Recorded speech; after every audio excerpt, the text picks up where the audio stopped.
Welcome everyone to our episode for this Wednesday of Ex Tempore, where we will be discussing the last episode that we had on Friday, which was the Fate of Usiss.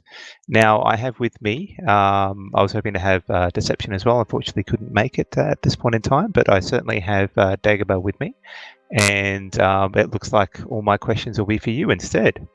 Yeah, that's fine. I'm good. I'm good that way. You're good? Excellent. And hello, everybody. And if there's anything people want to discuss, just throw the questions up in chat, and we'll get to them as soon as we can. Yeah, if you want me to shit on Riki and Jace and Azrael and May, or not May. Yeah, May. I'll do that. I mean, come on, May hasn't been around in a while. Well, that's the perfect opportunity. Perfect opportunity. You'll be playing her character on Friday. With them not being around, I could get some backstory stuff that they haven't said yet. Spill the beans. Well, this whole little jaunt is supposed to have a bit of focus on your backstory, isn't it? Oh, of course, but it's always cool to hear some other little dirty little laundry from one of the other players. Who are they? What makes them tick? I am not going to reveal their backstories without. Let it slip to her. Just let it slip. Let's just say that Riki is a big bad evil person. Apparently, it's starting to spin that way, isn't it? The whole no, it's actually Bindi. Yeah, the whole Bindi is actually the mind behind the scenes, and Bindi the squirrel. Who would have thought? Well, it could be. I mean, this could be the entrance into Aliens, where Bindi is actually from another plane of existence, and they're the actual intelligent species, and humanoids are the animals. So that's right. Well, I mean, it could. I don't know whether I'm going to go that far, but we'll see what happens, hey. But I mean, Riki could be the most susceptible. Being a gnome and having Fey-ish origins and whatnot. Maybe that was the coming across from the Feywild or something. There we go. That's true. There's the hook. You're writing her backstory for me. This is fantastic. Sure, why not?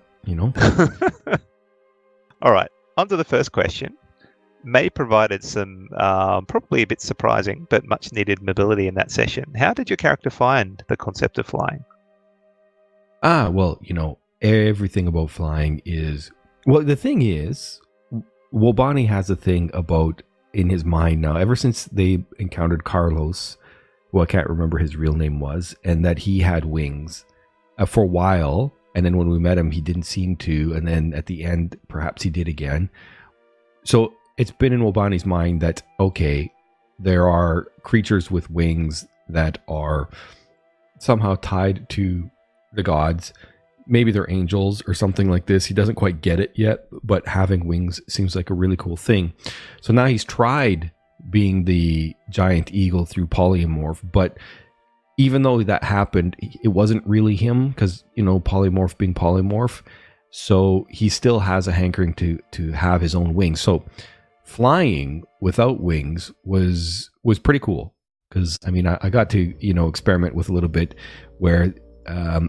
after coming down, I kind of fooled around a little bit. Of course, there was a little bit of her trickery in that and not telling me that there was a time limit for it. But my monkish origins or accidental origins kind of saved the day. They certainly help. And you sounded, I mean, during the game, you certainly were enjoying yourself. Everybody else just used it for a mode of transport, but you decided you go for a bit of a jaunt. Well, the thing is, that's the whole thing with immersion, right? Is take it to, don't just take it for a small thing, put yourself in that spot and thinking about who your character is. And if you really want to immerse in that character, I mean, what would be something? So, that I talked about flying so much, it was something that had to be more than just a game master's explanation of a scene. Players can, create a scene by describing as well. So, and I kind of think that when you do that, it gives the other players more insights into who you are. And the more insights they have, the more that they can roleplay against that as well. No, so I thought it was really more good. Dynamic. I enjoyed that, as opposed to it's just a spell for transport. You actually added a bit of Flair. magic and charm to the scene, which is great. Yeah, put a bit of mystery into it. I mean, I think it's important. I mean, if you want it to be more than just come in and, I'm not going to say just murder hobo, but if you want people to really start immersing, I think you really got to consider having conversations and painting scenes with each other as much as the game master does for us as well. Definitely.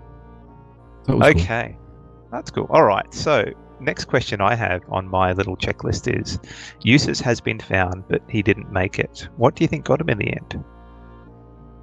Oh, God, that's a good question, in fact, because there was all that blood and stuff like this. It's a tricky thing here because Wobani's trying to walk, I guess, the razor's edge a little bit, because there is connections of sorts, not maybe directly with Usiss, but with his own Wild Fury tribe. So my thought with that was, how involved would he get into other Northerners in terms of going deep into it? So he's aware of it. What the thing is that he's aware of it. He didn't think so much of it, and I think part of that might have been too because of the distraction that Azrael did with regards to sacrilegiously trying to burn the corpse. So I think that kind of threw me off balance in terms of thinking about what should have been thinking about versus what him thinking more culturally what was acceptable. I liked what he did there. He sort of confronted your character in an interesting way. Oh, for sure. And created a bit of tension, which I thought was good.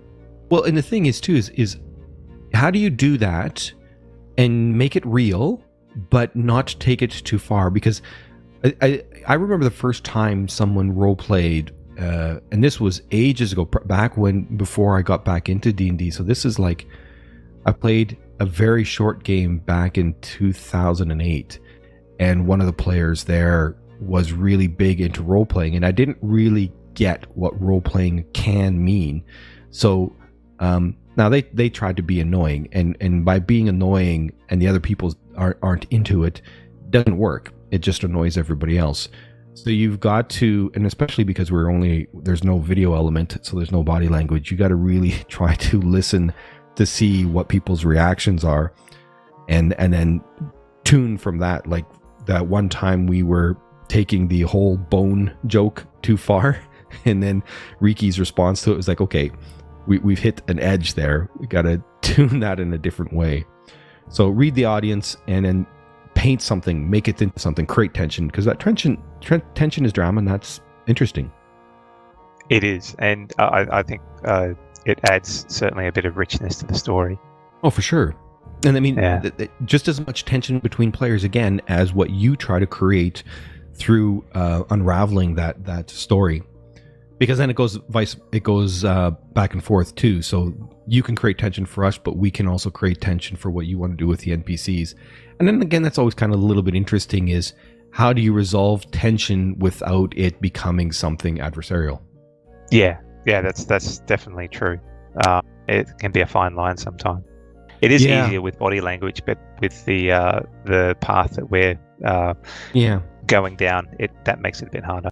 Yeah, you can't see the person smile as they say something, and you can only putting smile into voice while you're trying to sound angry. I don't know. I can't do that. So I hoped I didn't go too far with Azrael. I think it went okay, but realistically, without deception being here, we don't really know. Hopefully, it was okay. That's true. I mean, me as a observer thought it was all right. Yeah. Okay. So next question. Riki had a novel approach to reaching the bottom of the canyon. Did you enjoy her antics? Riki, she's funny. She'll go and pushes the envelope, and it's okay. And I try to in character as much as I can. How did you do that? And make it into something more mysterious and thing like that. So yeah, it was great, to be honest.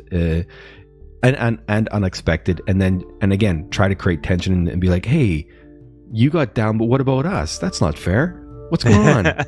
She's like, yeah, whatever. Yeah, Hurry up. I accomplished it. Wait, see you guys down here. So, and again, that could be just her building up her character. That's true. I think that was definitely a spur of the moment thing. Yeah. Find her way down other than just a rope. Yeah, and I thought which was really hilarious is all this planning on how to set the rope and work the best path down, and then Deception was just sitting on the ability that May's character could cast fly. Yeah, that was pretty funny.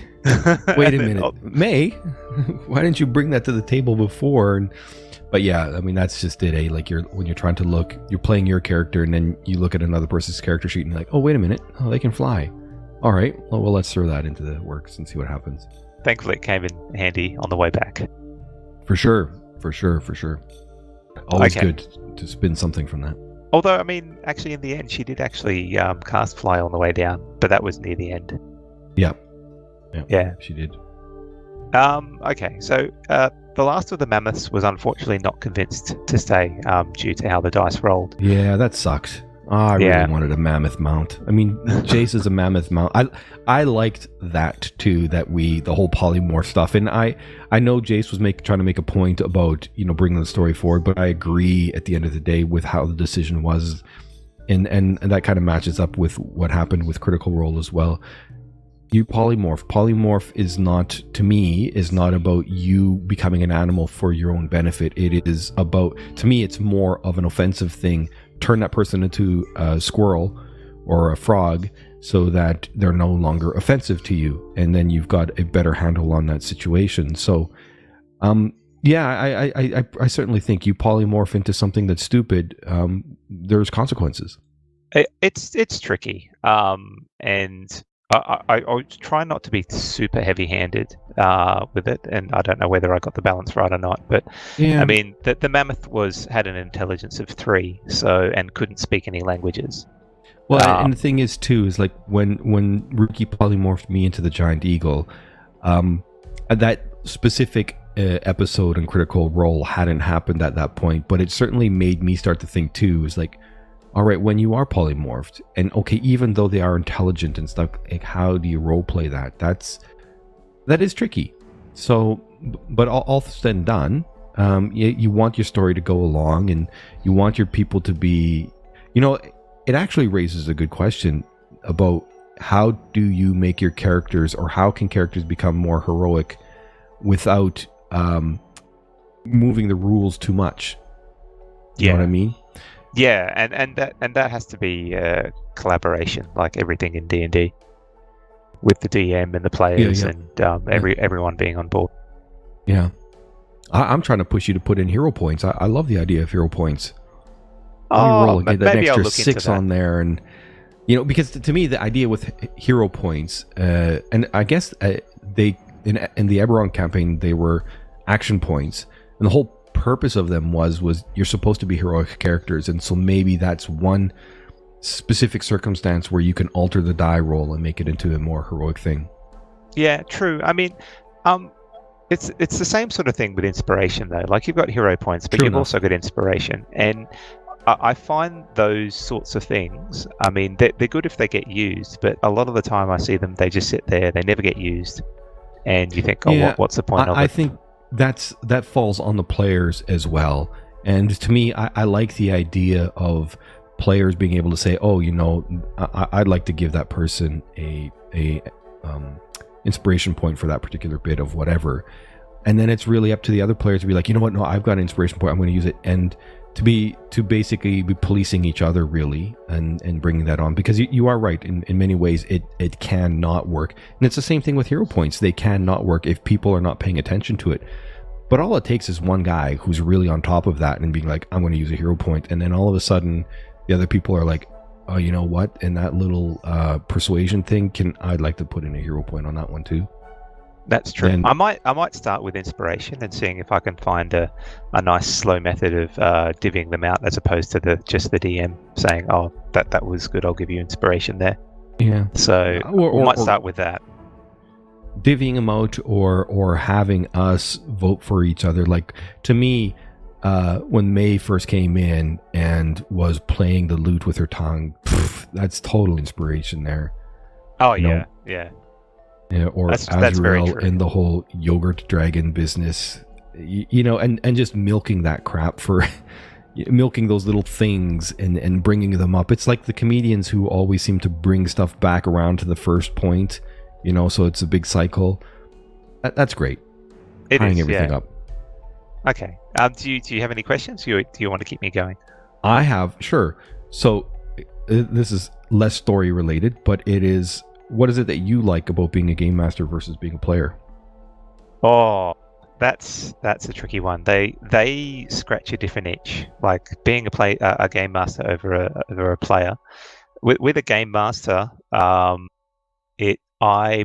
things I enjoy the most are creating, using my creative aspect to create things that like monsters that don't come out of the monster manual, just do something on their own, or have a unique trait that when it's revealed, see the reaction of players, creating interesting characters, although I think I probably need to focus on that a bit more, but also just creating interesting situations where not having it being as combat is always the way to go. And just trying to diversify and create things that are humorous or just downright fun and interesting to have. That as opposed to like as a player where I like using the resources I have as a player, but also, you know, having those role play moments where I can interact with NPCs and other players is also very fun. So the game master part, though, scratches a much larger itch on the artist in you than as a player. Yeah, definitely. Because you need that creative outlet of actually creating something specific, more than just a interactions as a player. So I really enjoy the creative aspect, and you do get it as a player to a certain extent, but it's much more expansive as a DM. So, and specifically, and that can be overwhelming too. In this particular case, with the ADlib&D, this is very specific then, because this is very clearly touching more on that creative element of you creating things than, say, what might be normal. Because for me, I tend to, as a DM, grab a lot of like one shots or whatever and weave it into the story rather than creating something completely from scratch. So for me, I really enjoy just coming up with everything from scratch. It can certainly be time consuming. Almost everything in this game that I've run is being created from me. Like the deities are all homebrew, the world is homebrew, the monsters in general are homebrew, although sometimes I'll get lazy and use some from the monster manual, but try and hide them in certain ways. But yeah, in general, I try to create everything new. So, where does that inspiration come from? Is it because of the content that people do on what they vote for as the objects in the story that you're going to weave in, or is it you see something and that sparks it, and then you tie the object into it? Well, that was part of my joy of running this with regards to random concepts, is that they certainly give me the seed in general as to how this adventure is going to go. So, for example, one of the things that I'll cover in this as well is we've got two of the random concepts have been revealed. One of them is the fact that it was a Gourmand Goliath, who I actually seeded that person a long time ago. That's Dwayne Jackson. Yeah. Right. So he's been in it from the very beginning, but the random concepts only come out recently. Yeah. So he's a Goliath who loves his food and it runs a shop. So I don't think that character would have been created without having that random concept out there to start with. So it's both then. Yeah. And there's something quite fun and liberating about just running with this weird concept, and then getting and seeing the reactions you get from the players once it's things are revealed. Like all the puzzles and stuff that I've done, that's all just me thinking about riddles and not searching for riddles on the internet. That's me coming up with all the riddles and puzzles. Yeah. So like, that's cool. One of the ones I remembered that seemed to go down really well was that that puzzle in the Snowy Chalet where you guys were in that stone room that kept changing. That there was a maze that kept changing. I hated that room. But the tension created with that was exactly what I was after. And it was pretty cool too, because at the end of the day, the guys are like, Wobani, stay here and fight, but realistically, with haste on me, I could move the farthest and the quickest. So, that was the right thing to do. That was the right thing to do. Yeah, the only way. I designed it where, in general, you would have to have someone who was not in the fight and going to find out what was on that other half of the map. And that's what happened, which is great. I have to admit, like, I tend, as a game master myself, I tend to spend more time on not thinking things like that out, and because I can't. It's just that creative part of me doesn't work for me. It's usually just about NPC interactions and stuff like that. What are the motivations behind the NPC, and then trying to tweak from there and get people to see which direction that I want them to go through those interactions without making them something that you shove down their throats. Oh yeah, and I'm probably not as strong in that area. I'd like to increase that, but that can be a bit tricky. It is for me sometimes. It certainly is. Yeah, I mean, and I think part of that is at the end of the day, as a player, it's tied directly in with this whole immersion. You know, who is this person that you are? And I think, you know, taking those simple little bits of who that backstory is, like being the albino, you milk that. What does it mean to be an albino? So the whole discrimination and being ostracized, well, what does that mean? And every once in a while, like, I loved Riki's reactions here about the chip on the shoulder and stuff like that, because I mean, that was a great reaction. Yeah, of course he's got a chip on his shoulder, and it's great that, you know, people are pointing that out, you know, because then I think that means the immersion's working. And the people are listening. Yeah, definitely. Yeah. Well, yeah, especially when they are interacting with you about stuff that you've said and done. It just means that the character that you're trying to create is becoming more real.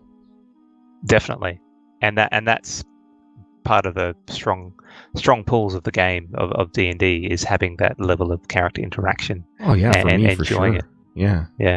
I mean, everybody's different. Some people enjoy combat more and that sort of thing, and that's okay.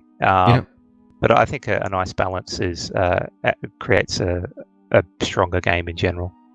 Well, you know, I find it's interesting too. I think that a lot of people would enjoy it if to get in, but getting out of your own headspace and getting into a character and then starting to interact as a character, I think it becomes very, very rich. But the first thing is, how do you get out of your own headspace? I know, and as a DM, I find that even harder because you have to go into lots of different headspaces. Yes, yeah, sometimes at the same time.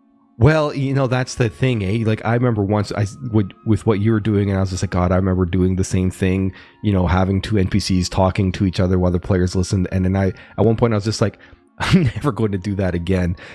When there's a couple of NPCs together, I will just be like, one is just not going to talk unless the players talk to him specifically, even if there is a conflict that should be happening between them, because it's just silly. Then I'm just playing a silly dialogue out in front of them that confuses me. You can think of it that way. I think certainly the story needs that sometimes, and if you've got a strong enough group, they'll be happy to intercede and because if there's some sort of conflict going between two NPCs, they'll want to try and intervene on that conflict before it gets any worse.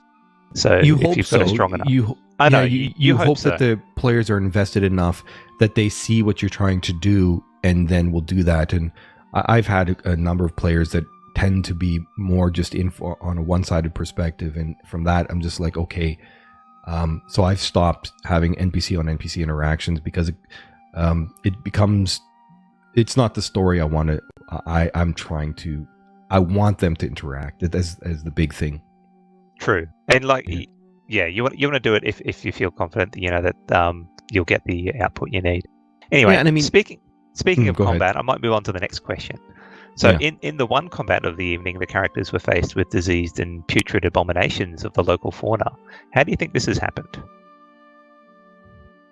Oh, well, I mean, this is, again, the sense that we got back from the mammoth after Jace was interacting with them was that they were fleeing from, well, they're leaving what would be their native and comfort zone to somewhere else because they were being forced by it.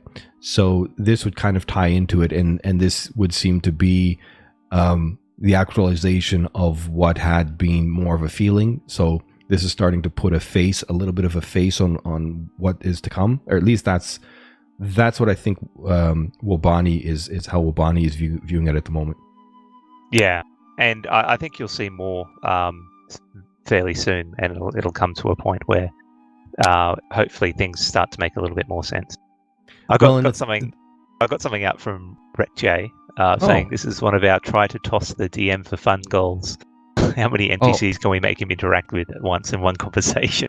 yeah. That's there is how that's very common, and how can we trip up the DM? And one of the ones is always like, oh well, what's your name? Is a big one. Especially when they're introducing a lot of NPCs at the time, like how big is their list of names that they have ready to go at hand? Yeah. That's always, let's trip them up. That's true.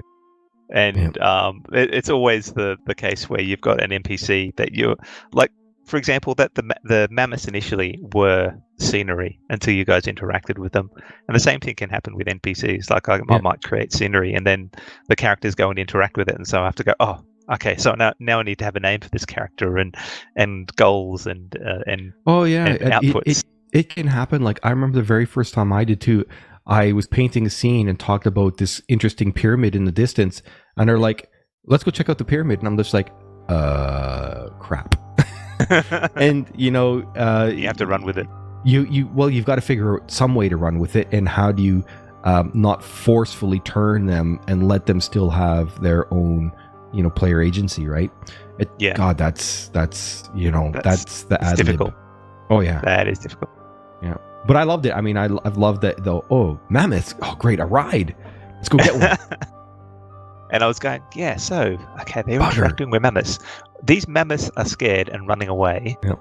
How would they react?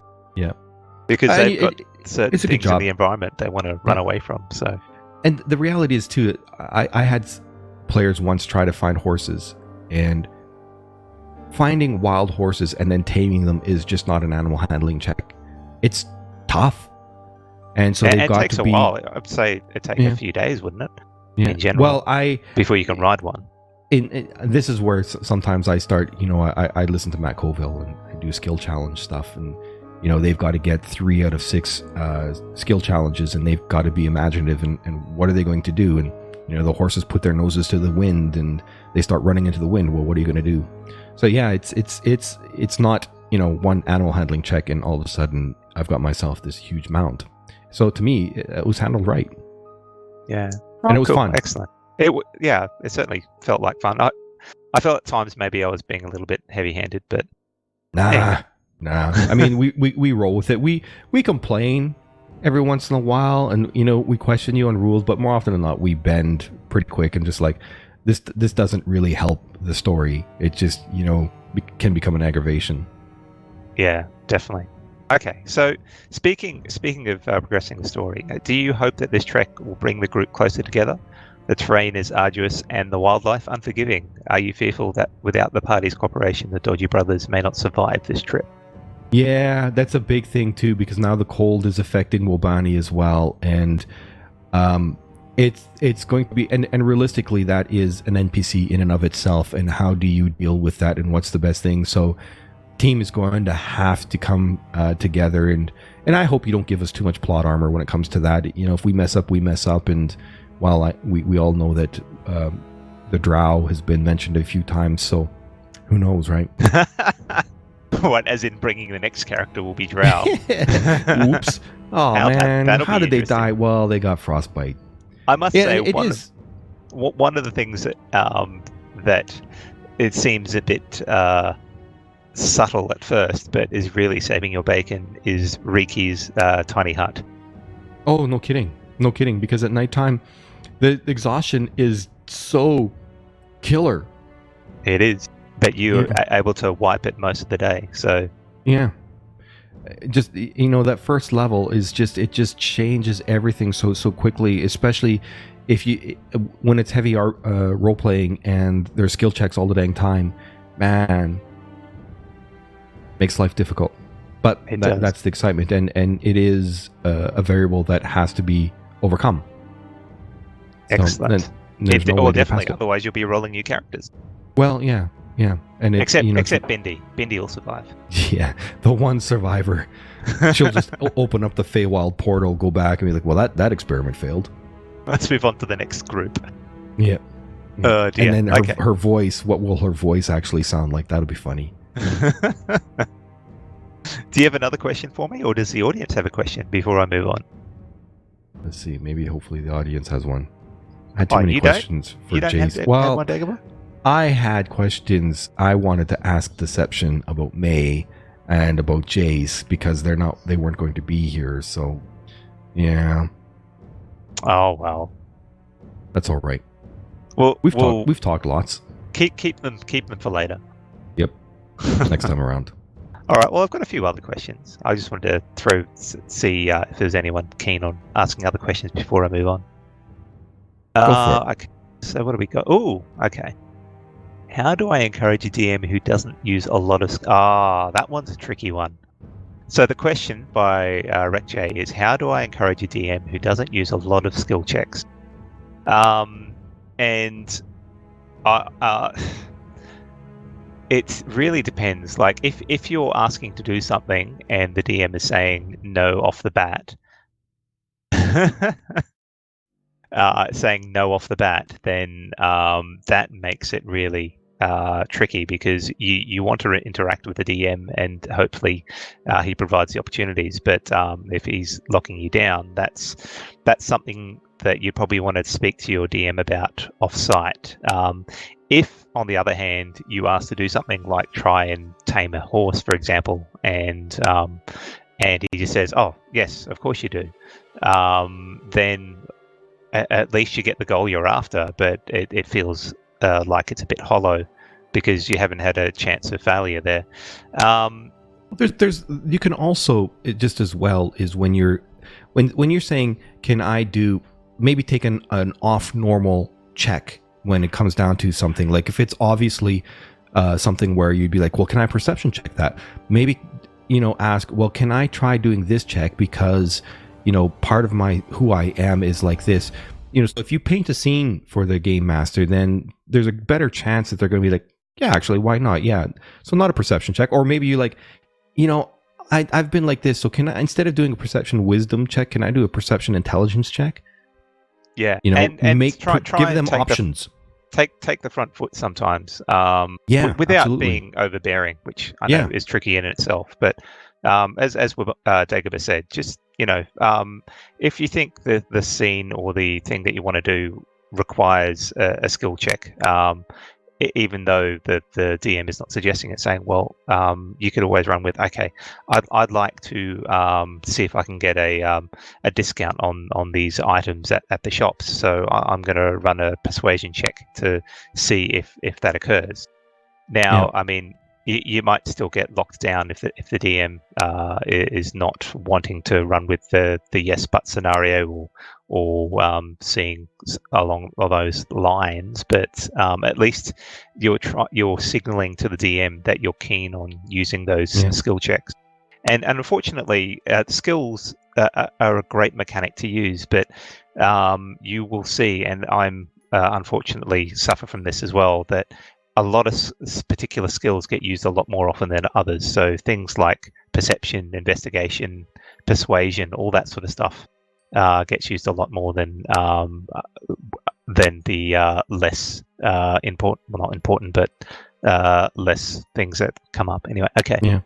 That's why I'm a big fan of be as imaginative as possible when you present an option for the game master. Give them a way to see something creatively as well. And I mean, if it doesn't work the first time, don't be afraid to try a second and third time. And then, if needed, have that conversation. But be imaginative. I think it's a big, big thing. Find different checks than normal and use that imagination. Yeah. And to respond to your second question, RecJ, about need to craft a raft, go across Raging River, can I start with a nature check?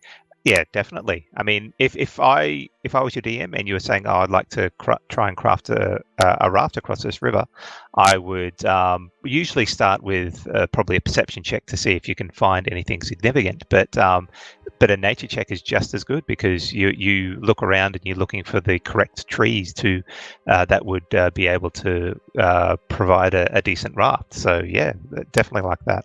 I think. Or even throw in like, hey, I've got this wood crafting kit that I purchased in town. Because, with Fantasy Grounds, I don't know about Roll20, but you can create a skill in the skill tab, and it's just add your proficiency to it. So again, if you've got kits, use your imagination. Can I use this and do a proficiency check against that? Or not proficiency, but a check using that kit. Yeah. And again, creating options. And if all else fails, you've just got the straight. If it doesn't fit into a skill, you've got the straight ability checks. Yeah, for sure. Okay. So another question for you this time, Dagobah. What do you think is needed for May and Azrael to reach a fully fledged membership with the Dodgy Brothers? A lot more hazing. A lot more hazing is absolutely necessary. Because I made Jace wear that for a long time. So. Well, you know what? I think what I should do is I should let Azrael come in and then just haze the crap out of May for a while, because last time it was reversed. Let Riki in, and Jace got hazed for quite a while. I don't know. For a while, yes, definitely. I was surprised how easy Riki slipped in there with the full membership. Yeah. Well, there's playing your character as best as you can, but then there is creating drama for the sake of creating drama, and drama helps, right? It just makes the story a little bit more interesting. So we'll see what happens, but it's not. I don't think. I guess it depends on Riki and Jace as well, whether or not they're going to go along and say something, or if they convince Wobani it's the right thing to do. Who knows? Maybe they save Wobani's life and they're in. Don't know. That's true. I mean, who knows when you get to this monolith that you're approaching? Maybe Azrael's ability to pick traps, or May's ability to call on the will of Taliesin will change Wobani's mind. Yeah. Or all of a sudden the name changes from the Dodgy Brothers to something else. Who knows? I did enjoy the whole conflict between Taliesin and Donaru's healing. That was funny. Oh, that was good too. Yeah, I got to push that more, I think. I like playing on the bit of because of being ostracized, milk that ignorance as much as possible. Yeah, definitely. Yeah. Okay, so this is my last question. So if you have any other questions, please don't hesitate to throw them out. And you as well, Dagobah. So my last question is, do you think this monolith will harbour forgotten treasures? Is this one of your character's key drivers? No, I think right now Wobani's main driver, it's not about the progenitors per se. His key driver is really knowing that there is this being closer to your god. That has become like his bread and butter to who he is. And I like I made this silly decision that I'm going to always just move a level up in this and a level up in this, my multi-class. Never really going to care whether one overbalances another. It's always just going to be a level in this and a level in this. And then how does that affect into my role-playing? So I like the idea of how does a cleric monk relate to their god? And the whole business of when Alarak died and then Wobani becoming a drunk, I was just like, everything's just working out really well in terms of taking it in an interesting direction. So when it comes down to what is the result of this monolith, I think at the end, anything that is basically brings me closer, and I don't want to say that it is a direct connection with Donaru, but that Donaru feels that this is a person on the material plane that is going to speak on her behalf. I think that's the goal so far in terms of where Wobani goes. But who knows? You might throw a spanner in the works, and all of a sudden, Donaru becomes the thing he hates the most. Hard to say. Depends what happens with what you do.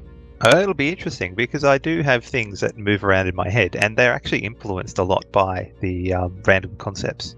Like I had a nebulous idea at the start of this campaign, and things have just been slowly forming, partly from how your characters play and react and focus on things, and other things on the random concepts and how to join all this together. I've got a pretty good idea now of the universe that is I was going to say Lord and Lee, but the universe that is Lortansia. But that wasn't the case at the start. Like, I had some things that I was going to bring in. They have still not happened, as it were. But certainly what you guys have been interacting with for most of the time has been melded in with the random concepts and how you've reacted. Certainly your focus on Cordwin Brown is certainly not something I was expecting at the start. And I have been enjoying that. I knew you were going to bring him back. I kept pushing for it. but the thing you have to ask is, did I bring him back because you wanted me to, or did I bring him back because he was key to the story? And that's ultimately, players can do all kinds of stuff that push things in certain ways, but ultimately it is, how do you make the story more interesting for everybody? And at the end of the day, I mean, I guess that's where it comes down to is how do you tie in the player interactions into creating a better story? Like, what triggers you to say, okay, you know what? Oh, this Donaru Taliesin thing. Oh, let's milk that. So let's see what happens. What am I going to do to cause that flare up again between May and Wobani? Or even that Jace is now talking about Taliesin. That's great. What the hell is that going to mean? That's fun. I like he's starting to be more exposed and influenced by the gods. Yeah. I mean the DM. Sorry, no, the gods. And then what is Riki going to do with all of this with 3 other players, or Azrael for that matter? And yeah, it becomes cool. Yeah. And I mean, that's where listening to us is just as important as trying to push your own story. That's definitely true. And I've certainly been learning things in this campaign to that effect, which is great. Yeah. Okay, so there has been one other random concept that has been revealed. So I should point out to whoever's listening that the players don't know what random concepts I use. I have it on the stream and it's displayed, but they're not watching the stream while this is happening. So they have no idea that this is significant because of the random concept. So there's one other random concept that you're not aware of. I've revealed the Gormont Goliath, but what do you think the other one has been so far? I stopped trying to figure it out. I used to spend so much time, what the hell was it, and trying to guess. But unless it's like something that is so out there, like the flying potato thing, I give up on guessing now. So I have no idea. Well, maybe the sword. Oh, yes, it was. It's the random concept was ornamental sword. Yeah, okay, cool. I wasn't sure. I was just like, could it be? I mean, the sword seemed really relevant to that tribe, but would that be a random concept? Because, yeah, I mean, having an item that is important to the tribe, yeah, why not? Makes sense. Definitely. And it seems to be connected with your past as well. So oh Lord, don't tell me this is the thing that cut out his tongue. No, the symbol. Remember how you're... Oh yes, the stupid symbol from the stupid elf. Yep. Yeah. Oh, I'm going to be pushing that too. Now we've got a question here from RecJ as well.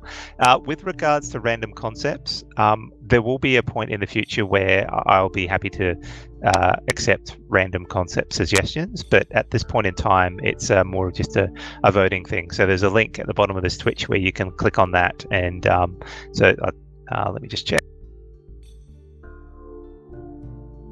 because I'll go to the display as well.